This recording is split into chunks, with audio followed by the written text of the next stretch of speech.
I Want to Be a Doctor by Liza Alexander, illustrated by Lauren Antonello.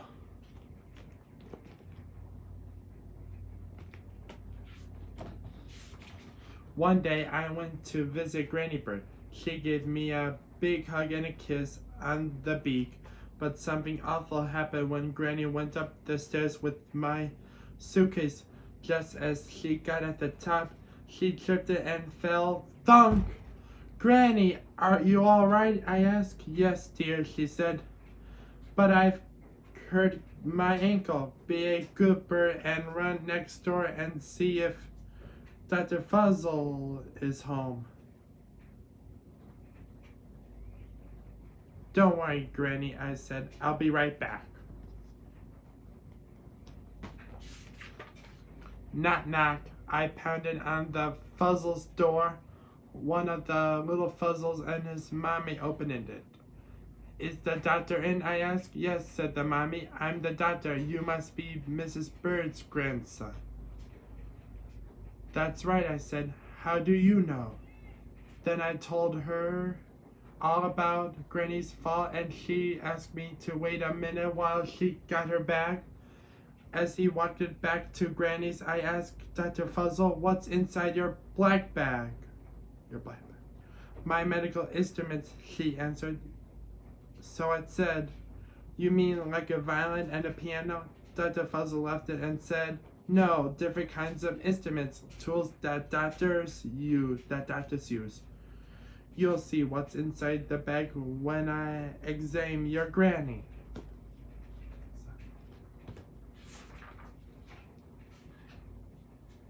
Examine? What does that mean? I asked. Examine means to look closely. The doctor told me. When I examine your granny's ankle, I will feel it and try to understand what's wrong. Granny was sitting in the same spot at the top of the stairs. Now let's see, Mrs. Bird, Dr. Fuzzle. Yes, your ankle is swollen. Does it hurt a lot or just a little? It hurts a lot, said Granny. Dr. Fuzzle moved the Granny's foot gently from side to side. Then she said, tell me if this is painful. Ouch, said Granny. That hurts. Next, Dr. Fuzzle asked me to help Granny to bed. Granny leaned on us like we were crutches and hopped on her one good leg to her room. I smoothed Granny's blanket and plumped her pillows. Thank you, dear, she said, and I felt good because I was taking care of Granny.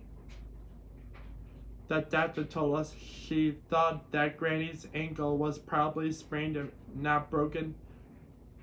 Then Dr. Fuzzle let me help wrap Granny's ankle in a band-aid.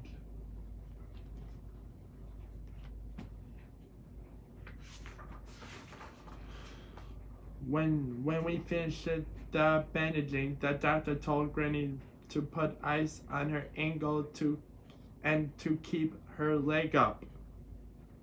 Dr. Fuzzle also told us to come to her office the next day so Granny's ankle could be x-rayed. Then Dr. Fuzzle said goodnight and went home. Granny stayed in bed, so I brought our dinner up to her room on a tray. Then I washed the dishes all by myself. I went upstairs and made sure Granny was okay. Then I took her and gave her a kiss goodnight and went to bed myself. Boy, oh boy, was I tired.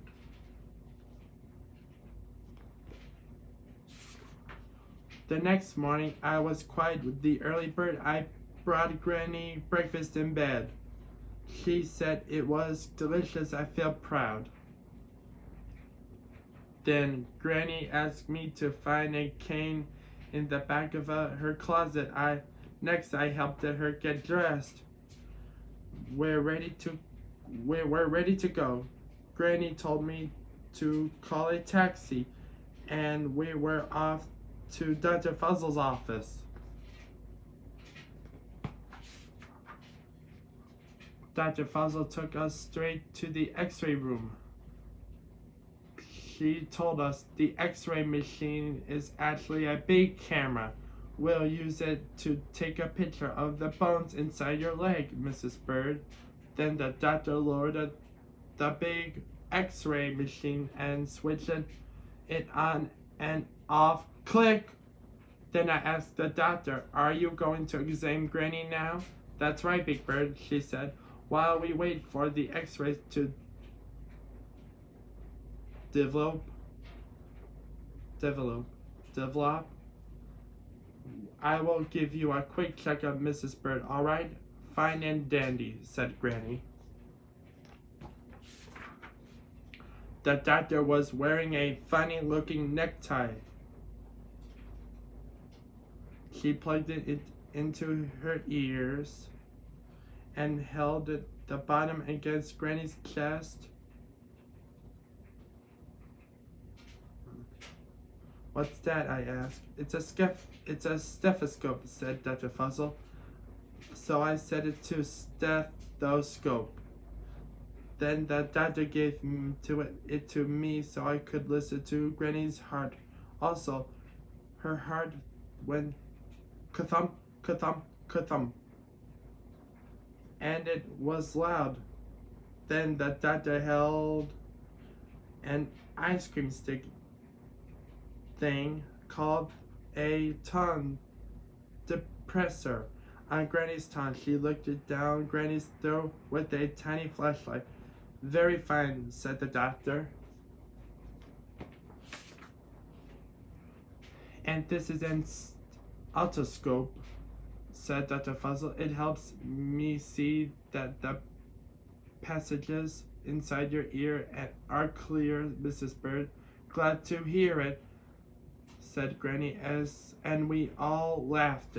After the doctor wrapped a cuff around Granny's wing and squeezed a little bulb, the cuff filled up with air like a water wing. "I am measuring your blood pressure." "How is it?" asked Granny. "Your blood pressure is just right," answered the doctor. Way to go, Granny," I said. Then the nurse came in and showed us the X-ray of Granny's ankle bones. "Just as I thought," said Dr. Fuzzle. No broken bones. Still, Mrs. Bird, stay off your feet as much as possible in the next few days so the sprain can heal. I'll give you some crutches so your ankle won't hurt so much." "Dr. Fuzzle," I said, "I want to take X-ray pictures and carry a black bag with instruments in it. I want to listen to hearts with a stethoscope and examine people and birds and monsters. I want to be just like you." "Actually, Big Bird, you're already a lot like me," said Dr. Fuzzle. "Doctors help sick people and are curious about how bodies work." Then Dr. Fuzzle showed me her medical school diploma. That's where she learned how to be a doctor. The diploma was framed on the wall and had a gold seal like a first prize.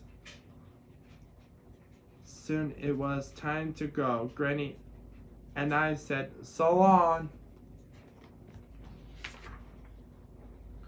When we got home, Granny said, "I have an early birthday present for you, dear."